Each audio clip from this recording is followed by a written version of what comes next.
Hoje a gente vai mergulhar na história de uma das figuras mais enigmáticas e influentes da antiguidade. Vamos muito além dos livros da escola para descobrir não só o matemático, mas o homem por trás dos números. Todo mundo lembra disso da época da escola, né? O famoso Teorema de Pitágoras. Só que a história por trás dele é, nossa, muito mais complexa e fascinante do que um simples triângulo. Então, a grande questão é: quem era de verdade o homem por trás dessa equação icônica? Olha, Pitágoras de Samos era bem mais do que um gênio dos números. Ele foi um visionário, um líder espiritual e o fundador de uma comunidade que, sério, mudou o rumo do pensamento ocidental. Para a gente entender Pitágoras de verdade, a gente precisa olhar além da matemática. Vamos explorar o papel dele como mestre espiritual e fundador de uma comunidade notável que floresceu lá no século 6 a.C. Olha só o caminho dele. Ele nasceu na ilha grega de Samos, mas a jornada de Pitágoras o levou para o Egito, para a Babilônia, lugares onde ele basicamente absorveu toda a sabedoria antiga que pôde. E aí, ele finalmente se estabeleceu no sul da Itália. E foi ali, sabe? Foi ali que as ideias dele começaram de fato a tomar forma e a mudar o mundo. Lá em Crotona, Pitágoras fez uma coisa que era, assim, completamente radical para a época. Ele fundou uma comunidade secreta, que era tipo uma mistura de escola de filosofia com um retiro religioso. Era um lugar único mesmo, onde a matemática e o misticismo se encontravam. E a vida lá não era moleza não, hein? Era super estruturada. Os seguidores dele se dedicavam a uma disciplina que misturava o rigor intelectual da ciência com uma busca espiritual muito profunda. A crença deles era que a pureza da alma, bom, ela só podia ser alcançada através do estudo e da compreensão. E dentro dessa galera toda, tinha uma divisão.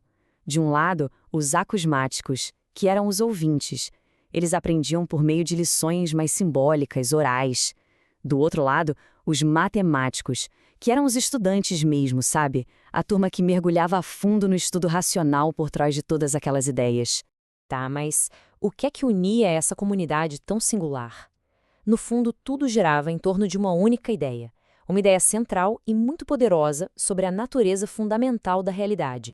Para os pitagóricos, a resposta era o número. Sim, o número. Eles acreditavam que os números eram a arché, ou seja, o princípio fundamental, o alicerce de absolutamente tudo no universo. Cara, essa ideia mudou tudo. Eles basicamente disseram que o universo não é só um caos de matéria jogada ao acaso. Não, é um cosmos ordenado, regido por proporções matemáticas, por harmonia. Havia uma ordem oculta ali, só esperando para ser descoberta. E a primeira grande prova disso veio da música.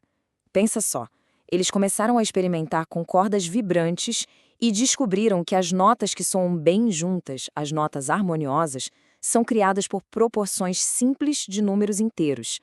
Para eles, foi a prova definitiva de que o universo tinha, sim, uma estrutura matemática por baixo de tudo. E eles não pararam por aí, não. Levaram essa ideia da música direto para os céus, propondo a tal da harmonia das esferas. Eles imaginavam que os planetas e as estrelas se moviam em órbitas perfeitas, criando uma espécie de sinfonia cósmica. Uma música que a gente não consegue ouvir, mas que a gente consegue compreender.